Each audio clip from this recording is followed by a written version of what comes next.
warahmatullahi wabarakatuh.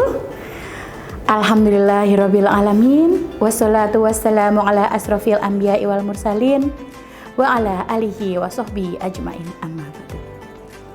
Para pemirsa SMK Krian 2 Channel, kembali lagi bersama saya Ika Hesti Pratiwi dalam Kultum Ramadan.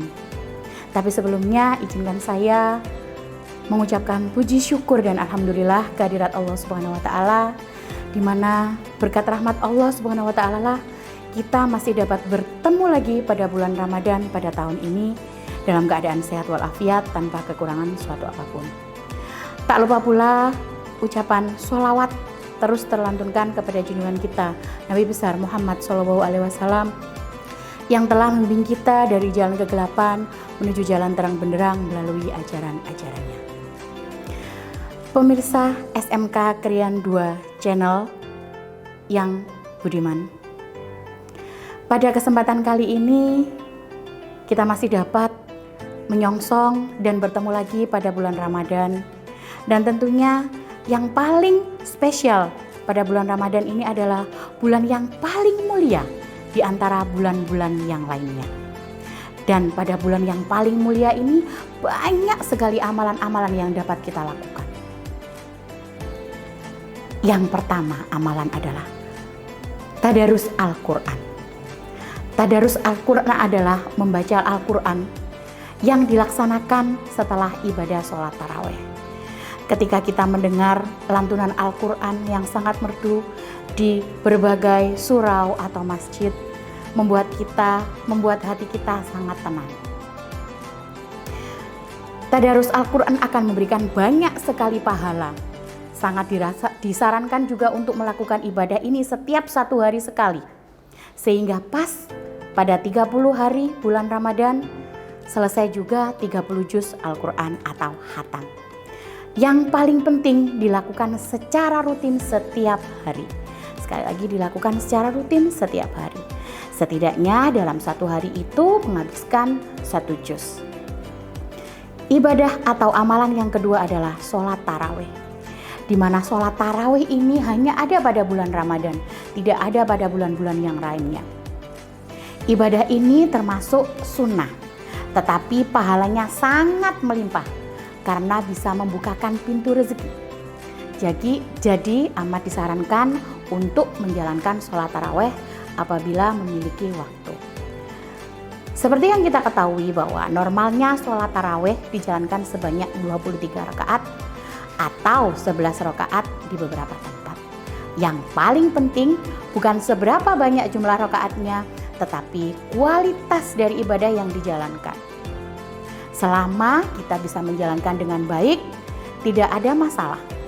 Kita jalankan setiap hari.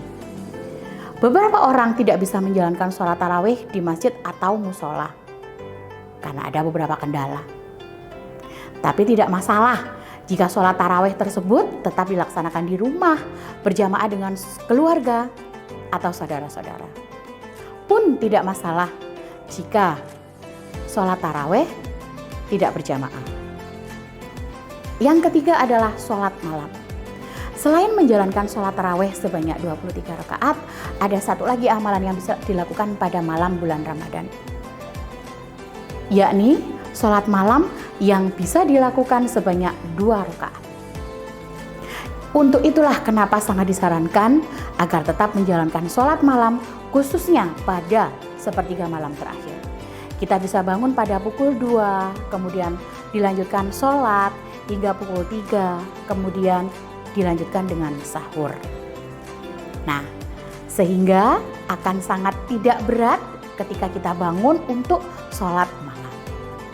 Amalan yang berikutnya adalah bersedekah sesuai kemampuan. Sedekah tidak hanya bisa diberikan dalam jumlah uang atau dalam berupa uang, tetapi sedekah bisa juga dalam bentuk perbuatan. Misalnya, berembuk atau memberikan urun rembuk ketika ada kepentingan di musola atau di masyarakat. Berupa uang pun boleh. Ingat, bersedekah sesuai dengan kemampuan. Tidak boleh melebihi dari kemampuan yang kita punya. Yang berikutnya adalah berbagi makanan sahur dan berbuka.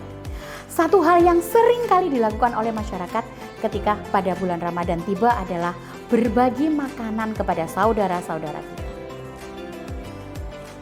Boleh pada saat berbuka puasa, boleh juga ketika waktu sahur. Pembagian bentuk makanan tersebut disesuaikan kembali lagi sesuai dengan kemampuan masing-masing pribadi. Secukupnya, tidak terlalu mewah. Yang penting sesuai dengan kemampuan dan pantas atau layak untuk diberikan. Hal ini sangat bermanfaat dan pastinya memperoleh pahala yang sangat besar. Pemirsa yang budiman, inti dari amalan yang kita lakukan pada bulan Ramadan adalah amalan tersebut disesuaikan dengan kemampuan yang dimiliki oleh seseorang. Yang paling penting, amalan itu dilakukan secara rutin dan tidak merasa terpaksa ketika melakukannya. Atau dengan kata lain, amalan tersebut kita lakukan dengan ikhlas. Baik pemirsa yang budiman, demikianlah beberapa amalan yang dapat dilakukan pada bulan Ramadan. Semoga apa yang saya sampaikan dapat bermanfaat untuk kita semuanya, khususnya bagi pemirsa SMK Krian 2 Channel. Amin amin ya rabbal alamin. Akhirul kalam, wassalamualaikum warahmatullahi wabarakatuh.